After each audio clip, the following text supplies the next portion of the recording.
विद्यार्थियों, वंदे मातरम। भाटिया आश्रम की करंट अफेयर्स की क्लास में आप सभी का हार्दिक स्वागत है। आज अपने 7 और 8 सितंबर के करंट अफेयर्स के महत्वपूर्ण 10 प्रश्नों पर चर्चा करें। चलिए चलते हैं अपने पहले प्रश्न पर। और पहला प्रश्न अपना है वो ये है कि भारत का प्रथम डुगोंग संरक्षण रिजर्व कहां स्थापित किया जाएगा। डुगोंग क्या होता है?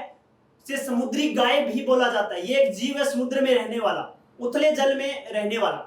अब जो डुगोंग संरक्षण रिजर्व है कहां पे स्थापित किया जाएगा? ऑप्शन अपने पास है केरल, बिहार, तमिलनाडु, उड़ीसा। इसका सही आंसर क्या होगा? इसका सही आंसर होगा तमिलनाडु में स्थापित किया जा रहा है डुगोंग संरक्षण रिजर्व। चलिए बात करते हैं अपने डुगोंग पर। डुगोंग क्या होता है? जो डुगोंग है वो होता क्या है? पहली बात तो ये कि वो समुद्री गाय के नाम से जाना जाता है। किस नाम से? समुद्री गाय के नाम से जाना जाता है। और समुद्री स्तनधारी जीव है, इसमें इसके स्तन पाए जाते हैं। और दूसरा ये एकमात्र है शाकाहारी समुद्री स्तनधारी है, मतलब ये एकमात्र समुद्र का शाकाहारी जीव है। ठीक है, शाकाहारी जीव कौन सा? स्तनधारी। ये भी ध्यान रखिएगा। तो अपनी ये स्टेटमेंट थी कि यह एकमात्र शाकाहारी समुद्री स्तनधारी जीव है। कौन सा? डुगोंग। अगली बात सबसे इंपॉर्टेंट यही रहती है, जितने भी जीव अपने पढ़ते हैं, तो IUCN जो सूची है उसके अंदर इसका कौन सा स्थान है? वो है सुभेद्य या वल्नरेबल सूची में है। कौन सी सूची में है? वल्नरेबल सूची में है। और मुख्य रूप से ये डुगोंग है वो उथले जलीय क्षेत्रों में पाया जाता है। कहां पर? उथले जलीय क्षेत्रों में पाया जाता है, क्योंकि इनका जो जीवन है मुख्य तौर पर समुद्री घास पर निर्भर होता है। किस पर होता है? समुद्री घास पर, जहां पर पानी का जो गहराई है वो कम हो, जहां पर क्या स्तर थोड़ा ऊंचा हो, जो उथला जल हो, वहां पर ये पाए जाते हैं, क्योंकि वहां पर होती है समुद्री घास, तो वहां पर ये पाए जाते हैं। अब ये जो डुगोंग है ये कमेटी बना के रहते हैं, समूह में रहते हैं, साथ साथ भाईचारे के साथ रहते हैं, और श्वसन हेतु ये क्या है? तह पर आते रहते हैं। और डुगोंग का जो जीवन काल है कितने वर्ष तक? 70 वर्ष या उससे अधिक भी होता है। मिनिमम 70 वर्ष है, 70 वर्ष तक ये जीवित रहते हैं। कारण क्या है संरक्षण रिजर्व बनाने का?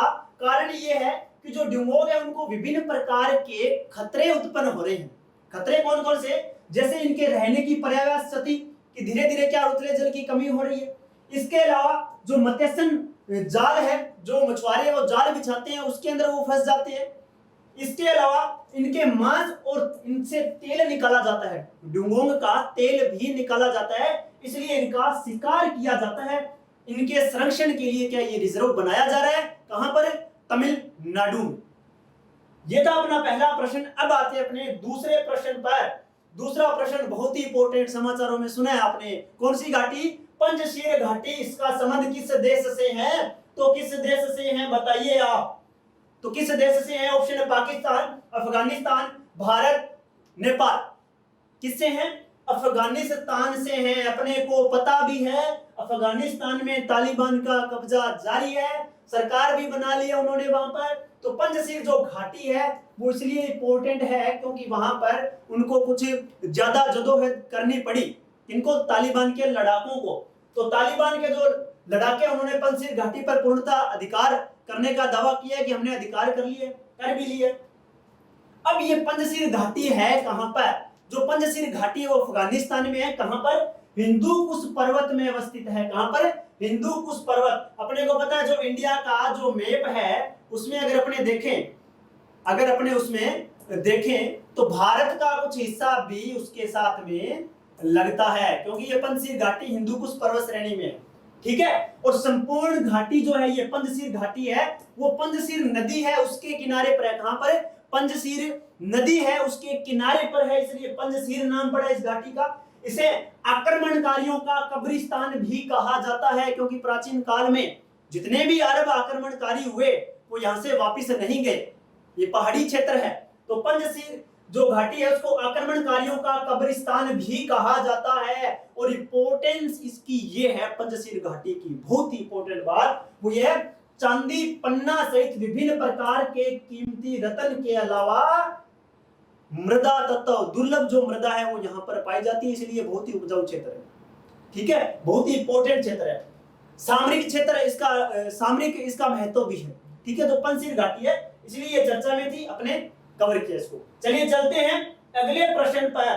चलो अगले प्रश्न से पहले पंचशील घाटी से रिलेटेड मैंने आपको एक अलग फैक्ट भी इसमें डाला है। वो क्या है? देखिए दो नाम आते हैं, एक आता है गोल्डन क्रिसेंट, एक नाम आता है गोल्डन ट्रायंगल। क्या नाम है? दो नाम है, याद रखिएगा, बहुत ही इंपॉर्टेंट है। क्योंकि पंचशील घाटी से एक ये क्वेश्चन उठता है कि अफगानिस्तान ज्यादा प्रसिद्ध किस लिए है, किस खेती के लिए है? तो यहां पर होती है अफीम की खेती, और वो भी किस तरीके की? अवैध खेती। ठीक है, अफीम की खेती होती है। तो ध्यान रखिएगा गोल्डन क्रिसेंट और गोल्डन ट्रायंगल दो ये इंपॉर्टेंट है स्थल क्षेत्र हैं। तो ये है क्या चीज? पहले बात करते हैं गोल्डन क्रिसेंट के बारे में कि इसमें कौन कौन से देश शामिल है और क्षेत्र है क्या। ये है अवैध अफीम के लिए प्रसिद्ध है। ठीक है, अवैध अफीम के लिए ये प्रसिद्ध है। कौन सा? गोल्डन क्रिसेंट अफीम के लिए प्रसिद्ध है, वो भी अवैध। ठीक है, कौन कौन से क्षेत्र है? ईरान का भाग आता है, अफगानिस्तान का आता है और पाकिस्तान का भाग आता है। क्रिसेंट किस तरीके से? क्योंकि ये क्या है, इस तरीके की आकृति बनाता है क्रिसेंट की। तो ये गोल्डन क्रिसेंट अवैध अफीम के लिए जाना जाता है। एक आता है गोल्डन ट्रायंगल, ट्रायंगल मतलब त्रिभुज। ये किन किन क्षेत्रों में है? ये है देश अपने म्यांमार, लाओस, वियतनाम और थाईलैंड। कौन सा?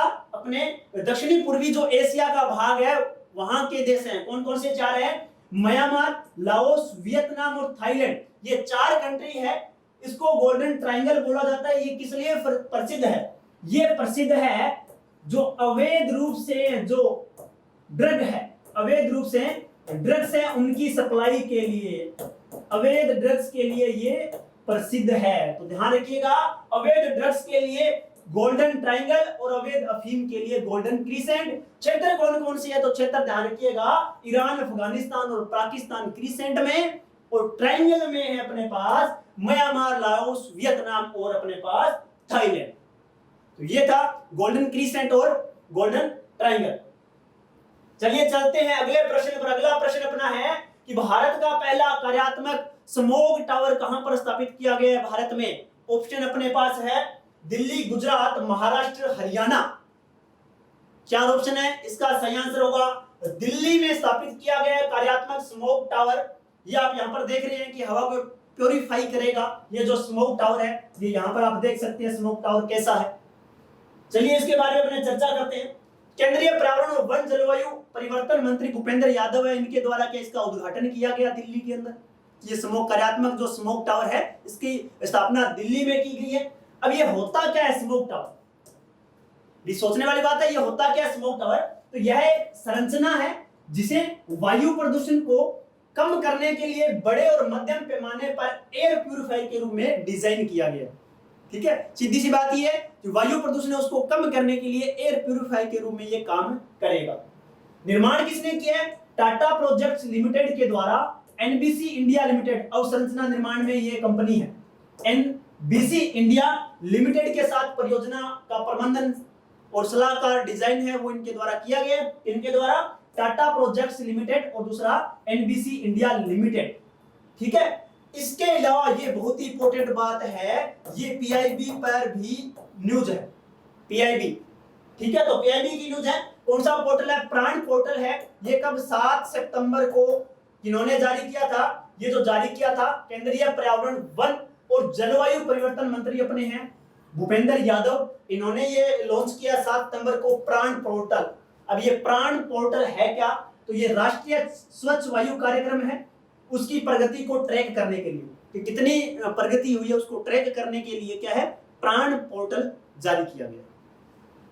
चलिए चलते हैं अगले प्रश्न पर। अगला प्रश्न है बहुत ही इंपॉर्टेंट। कौन सा? निम्नलिखित में से किस देश के द्वारा बिटकॉइन को कानूनी मुद्रा का रूप अपना लिया है? कानूनी मुद्रा के रूप में उसे अपना लिया बिटकॉइन को। बिटकॉइन क्या है? डिजिटल मुद्रा है, आभासी नहीं है। ये आभासी मुद्रा है, हाथ में जैसे अपने नोट देखते हैं, सिक्के देखते हैं, वैसी नहीं है। ये डिजिटल मुद्रा है, लेन देन भी डिजिटल ही होता है। ठीक है, हालांकि इनको कन्वर्ट किया जा सकता है, लेकिन ये आभासी मुद्रा है। भारत के अंदर इसको क्या है, कानूनी मुद्रा नहीं माना गया है। तो कौन सा ऑप्शन है? पहला ऑप्शन है एल सल्वाडोर, दूसरा स्विट्जरलैंड, तीसरा क्यूबा, चौथा एस्टोनिया। सीधा डायरेक्ट प्रश्न है और डायरेक्ट इसका आंसर है। डायरेक्ट आंसर क्या है? एल सल्वाडोर कहां पर है ये देश? ये है अपना मध्य अमेरिका का है, ठीक है, मध्य अमेरिका का है और सबसे छोटा देश है, सबसे छोटा देश है मध्य अमेरिका में, ठीक है, एल सल्वाडोर। इसने क्या बिटकॉइन को क्या कानूनी मुद्रा के रूप में अपना लिया। अगला प्रश्न है, भारत ने किस देश के साथ नई climate finance leadership initiative India साझेदारी पर हस्ताक्षर किए हैं? बहुत ही इंपॉर्टेंट है। क्लाइमेट फाइनेंस लीडरशिप मतलब क्लाइमेट को बढ़ावा, जलवायु परिवर्तन को कम करने के लिए, जलवायु परिवर्तन है उसको कंट्रोल करने के लिए एक साझेदारी नियुक्त की गई है, जिसके तहत क्या हमें राशि भी मिलेगी इंडिया को, ठीक है। किसके साथ हुआ है? पहला ऑप्शन है यूनाइटेड किंगडम, दूसरा है फ्रांस, तीसरा ऑस्ट्रेलिया, चौथा अमेरिका। इसका सही आंसर होगा यूनाइटेड किंगडम, यूके के साथ साझेदारी की है इंडिया ने। किसने? तो 11वां एक सम्मेलन हुआ है वर्चुअली, किसके साथ में? यूके के साथ में। आर्थिक और वित्तीय संवाद, यूके आर्थिक और वित्तीय संवाद हुआ है, जिसमें अपने यहां से वित्तीय मंत्री कौन है? निर्मला सीतारमण के द्वारा और यूके के चांसलर ऋषि सनक के बीच में ये मुलाकात हुई, वर्चुअली हुई, ऑनलाइन। इसमें ये जारी किया गया पार्टनरशिप। इसमें क्या हुआ? इन्होंने बात की हरित परियोजना और नवीनीकरण ऊर्जा में, हरित परियोजनाएं जितने भी है उनमें, और दूसरा ये कि नवीकरण जो ऊर्जा है उसमें सार्वजनिक और निजी निवेश के लिए 1.2 बिलियन डॉलर का पैकेज पर हस्ताक्षर किए हैं कि हम आपको देंगे, और इसके तहत क्या है? अपने प्रमोट करना है जलवायु परिवर्तन कम से कम हो, ठीक है। चलिए चलते हैं अगले प्रश्न पर। अगला प्रश्न है, किस राज्य या केंद्र शासित प्रदेश में टूरिस्ट विलेज नेटवर्क, कौन सा है? टूरिस्ट विलेज नेटवर्क लॉन्च किया गया है? ऑप्शन अपने पास है, पहला ऑप्शन है लद्दाख, दूसरा है जम्मू कश्मीर, तीसरा पुडुचेरी और चौथा है महाराष्ट्र। इसका सही आंसर क्या होगा? जम्मू कश्मीर। तो जम्मू कश्मीर इसका सही आंसर है। और जो ये है वो किस लिए जारी किया गया है जो नेटवर्क? तो ये है जम्मू और कश्मीर में पर्यटन को बढ़ावा देने और पर्यटन में युवाओं के लिए स्थायी रोजगार पैदा करने के लिए ये लॉन्च किया गया। एक तो पर्यटन को बढ़ावा दिया जाएगा और पर्यटन में रुचि बढ़ाई जाएगी किनकी? युवाओं की।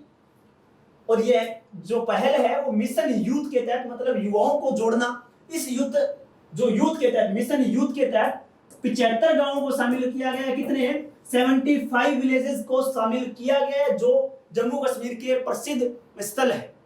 तो ये था अपना प्रश्न। चलिए चलते हैं अगले प्रश्न पर। अगला प्रश्न मोस्ट इंपोर्टेंट, ध्यान रखिएगा, मोस्ट इंपोर्टेंट है कि हाल ही में किन किन देशों को एनडीबी में शामिल किया गया है? एनडीबी किसका है? बैंक, जो न्यू डेवलपमेंट बैंक है, किसका है? ये है ब्रिक्स का, जो ब्रिक्स संगठन है उसका बैंक है। और इसमें शामिल किया है किन किन शहरों को? ऑप्शन अपने पास है यूएई संयुक्त अरब अमीरात, दूसरा है बांग्लादेश उरुग्वे, तीसरा है कतर बहरीन और चौथा ऑप्शन है ए और बी दोनों। तो जानकारी के लिए बता दूं, 3 देशों को शामिल किया, इसका सही आंसर होगा ए और बी दोनों, मतलब संयुक्त अरब अमीरात को भी शामिल किया है, बांग्लादेश को शामिल किया है, उरुग्वे को भी शामिल किया है। तो ये 3 देशों को शामिल किया है किसमें? एनडीबी में। चलिए बात करते हैं अपने ब्रिक्स के बारे में। तो सबसे पहले ध्यान रखेंगे जो ब्रिक्स देशों का समूह द्वारा स्थापित है, क्या? एनडीबी ब्रिक्स जो कंट्रीज है उनके द्वारा स्थापित है एनडीबी जो बैंक है। अब जो पहले बात करते हैं अपने ब्रिक्स के बारे में, किसके बारे में? ब्रिक्स के बारे में। तो सबसे पहले जो ब्रिक्स है वो ब्रिक्स नहीं था, क्या था? ब्रिक था। क्या था?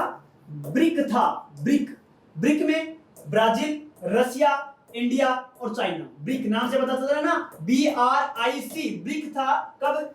2001 में इन्होंने क्या है, एक रिपोर्ट तैयार की कि हमारे बीच में जो अर्थव्यवस्था है उसकी विकास के लिए एक संभावनाएं तलाशी जा सकती है।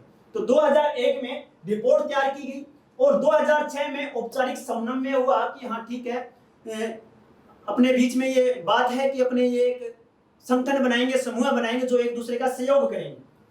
इसका सबसे पहला सम्मेलन 2009 में हुआ। ये RS 2016 में मेंस में क्वेश्चन आया था। RS 2016 में मेंस में प्रश्न आया था। येकटेरिनबर्ग सम्मेलन तो येक्टेरिनबर्ग में ये सम्मेलन हुआ था 2009 में, रूस में है येक्टेरिनबर्ग। तो ये था ब्रिक का पहला सम्मेलन, ठीक है। और वर्ष 2010 में दक्षिण अफ्रीका शामिल हुआ और उसके बाद में नाम क्या हो गया इसका, ब्रिक्स। क्या हो गया, ब्रिक्स, साउथ अफ्रीका, ठीक है। तो ये ब्रिक्स नाम हो गया। अब जो एनडीबी है उसकी स्थापना कब की गई, तो एनडीबी की स्थापना वर्ष 2012 में नई दिल्ली में चौथा जो ब्रिक्स सम्मेलन हुआ था, कहां पर, नई दिल्ली में स्थापना हुई थी एनडीबी की। और एनडीबी का जो मुख्यालय वो शंघाई चाइना में है, कहां पर, शंघाई चाइना में है एनडीबी का मुख्यालय। तो ये था अपना प्रश्न। चलिए चलते हैं अगले प्रश्न पर, बहुत ही इंपॉर्टेंट। मैंने बजट के प्रश्न उठाए हैं। कौन सा बजट, राजस्थान का बजट। राजस्थान बजट 2021-22 के अनुसार असम्मिलित है। ऑप्शन अपने पास है, वन्य जीव प्रबंधन प्रशिक्षण केंद्र स्थापित किया जाएगा, कहां पर, चूरू ताल छापर में। दूसरा ऑप्शन है, ऊर्जा नीति, एक राजस्थान सरकार के द्वारा ऊर्जा नीति लॉन्च की गई है, उसकी अवधि बताइए कि हमारी ये ऊर्जा नीति है, इतनी अवधि है, ये अवधि है 2021 से 2050। अगला है, लिलूड़ी बड़ली शहीद स्मारक भुला गांव सिरोही में स्थापित किया जाएगा। चौथा ऑप्शन है, आर्चरी एकेडमी जैसलमेर में स्थापित की जाएगी। कौन सा असम्मिलित है बताना है, तो असम्मिलित इसका है, आर्चरी एकेडमी जैसलमेर में नहीं, कहां पर, डूंगरपुर में स्थापित की जाएगी। कहां पर, डूंगरपुर में आर्चरी एकेडमी स्थापित की जाएगी। तो जैसलमेर में क्या स्थापित किया जाएगा, हैंडबॉल एकेडमी। क्या, हैंडबॉल एकेडमी स्थापित की जाएगी जैसलमेर में। तो ये था अपना प्रश्न, क्या था, वन्य जीव प्रबंधन प्रशिक्षण केंद्र कहां, ताल छापर वन्य जीव अभयारण्य चूरू में स्थापित किया जाएगा। याद कर लेना, बहुत ही इंपॉर्टेंट है। चूरू ताल छापर में वन्य जीव प्रबंधन प्रशिक्षण केंद्र स्थापित किया जाएगा। राजस्थान सरकार के द्वारा ऊर्जा नीति लॉन्च की गई है और उसकी अवधि क्या है, 2021 से 2050। बहुत ही इंपॉर्टेंट है। अगला, लिलूड़ी बड़ली शहीद स्मारक स्थापित किया जा रहा है, कहां पर, भुला गांव सिरोही में स्थापित किया जा रहा है। चौथा ऑप्शन है अपना आर्चरी एकेडमी डूंगरपुर में खोली जाएगी और हैंडबॉल एकेडमी है वो जैसलमेर में स्थापित की जाएगी। तो ये था अपना प्रश्न। चलिए चलते हैं अगले प्रश्न पर। अगला प्रश्न है सेम वही बजट का। कौन सा बजट, राजस्थान का बजट। तो राजस्थान बजट 2021-22 में उल्लेखित परवन वृहद सिंचाई परियोजना बहुत ही इंपॉर्टेंट है। कितनी, मोस्ट इंपॉर्टेंट है। कौन सी है, परवन वृहद सिंचाई परियोजना किन किन जिलों में है, तो भैया ध्यान रखना पड़ेगा किन किन जिलों में है। सीधा बजट में नाम लिखा हुआ है उन जिलों का, ठीक है, परवन नदी के क्षेत्र के तहत जहां जहां से परवन नदी गुजरती है। ऑप्शन अपने पास है, 12 झालावाड़ कोटा, दूसरा है बूंदी 12 झालावाड़, तीसरा है कोटा 12 बूंदी, चौथा है 12 झालावाड़ टोंक। तो 12 कोटा बूंदी झालावाड़ हो गया ना मिक्स। ये ध्यान रखना पड़ेगा, रट्टा मारना पड़ेगा। क्या, रट्टा। 12 झालावाड़ कोटा से होते हुए ये परवन वृहद सिंचाई परियोजना इन 3 जिलों में स्थापित है। कितने जिले लाभान्वित हैं, 12 झालावाड़ और कोटा। चलिए बात करते हैं अपने इसी पर। परवन वृहद सिंचाई परियोजना के लिए सरकार के द्वारा बजट में कितने करोड़ रुपए प्रावधानित किए गए हैं, 885 करोड़ रुपए। कितने, 885 करोड़ रुपए प्रावधान किए गए हैं। और ये भी बजट में उन्होंने बोला है कि हम क्या करेंगे, परवन वृहद सिंचाई परियोजना को राष्ट्रीय परियोजना घोषित कराने का जो प्रयास है वो सरकार करेगी। कि राजस्थान सरकार क्या करेगी, राष्ट्रीय परियोजना घोषित की जाए इसे, ठीक है। अब जो बात करते हैं अपने परवन नदी पर, क्योंकि जो परवन वृहद सिंचाई परियोजना है तो परवन नदी के सारे ही है, तो परवन नदी पे अपने बात करते हैं। परवन नदी विंध्याचल से उद्गम होती है, विंध्याचल की श्रेणियां एमपी से ये निकलती है परवन नदी। और राजस्थान में झालावाड़ में एक स्थान है खारीबोर, कहां पर, खारीबोर नामक स्थान पर राजस्थान में प्रवेश करती है। झालावाड़ कोटा 12 से बहती हुई काली सिंध नदी जो है उसमें ये मिलती है। तो ये थी अपनी परवन वृहद सिंचाई परियोजना। चलिए चलते हैं अगले प्रश्न पर और अपने अंतिम प्रश्न पर, वो ये है, राज्य का पहला हाइड्रो एनर्जी प्रोजेक्ट कहां स्थापित किया जाएगा। बहुत ही इंपॉर्टेंट प्रश्न है, ये भी करंट का है बजट में से। तो राज्य का पहला हाइड्रो एनर्जी प्रोजेक्ट कहां स्थापित किया जा रहा है। ऑप्शन है शाहपुरा 12, दूसरा मथानिया जोधपुर, तीसरा बस्सी जयपुर और चौथा है आंगनवा जोधपुर। इसका सही आंसर होगा शाहपुरा 12 में स्थापित किया जा रहा है पहला हाइड्रो एनर्जी प्रोजेक्ट। कहां पर? शाहपुरा 12 में स्थापित किया जा रहा है। कौन सा? हाइड्रो एनर्जी प्रोजेक्ट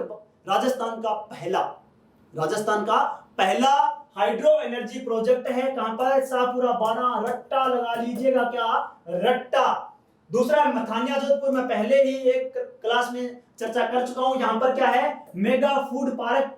कौन सा? सेकंड राज्य का दूसरा मेगा फूड पार्क स्थापित किया जा रहा है। कहां पर? मथानिया जोधपुर में। तो पहला कहां पर स्थापित हो चुका है? अजमेर में स्थापित हो चुका है। तो ये दूसरा है मथानिया जोधपुर में। बस्सी जयपुर किस लिए चर्चा में बजट में? तो ये है डेयरी एवं खाद्य प्रौद्योगिकी महाविद्यालय की स्थापना की जाएगी। कहां पर? बस्सी जयपुर के अंदर डेयरी व खाद्य प्रौद्योगिकी महाविद्यालय, बहुत ही इंपॉर्टेंट है, ध्यान रखिएगा। डेयरी व खाद्य प्रौद्योगिकी महाविद्यालय की स्थापना बस्सी जयपुर में की जाएगी। और अंगवना जो है कहां पर? जोधपुर में है। तो यहां पर एक कृषि उपज मंडी, ज्योतिबा फूले कृषि उपज मंडी की स्थापना की जाएगी। और अब अपने बात करें हाइड्रो प्रोजेक्ट के बारे में कि है क्या ये तो अपने बात की, जो चार ऑप्शन थे अपने वो इसलिए इंपॉर्टेंट है। अब अपने बात करते हैं हाइड्रो एनर्जी प्रोजेक्ट जो स्थापित किया जा रहा है कैसे काम करेगा, कितने मेगावाट है वो एनर्जी स्थापित करेगा। तो ध्यान रखिएगा, बारिश में व्यर्थ बहने वाले पानी से बिजली का उत्पादन होगा। कैसा? बारिश से जो व्यर्थ पानी होगा उससे कितने टरबाइन? 8 टरबाइन स्थापित किए जाएंगे। कितने?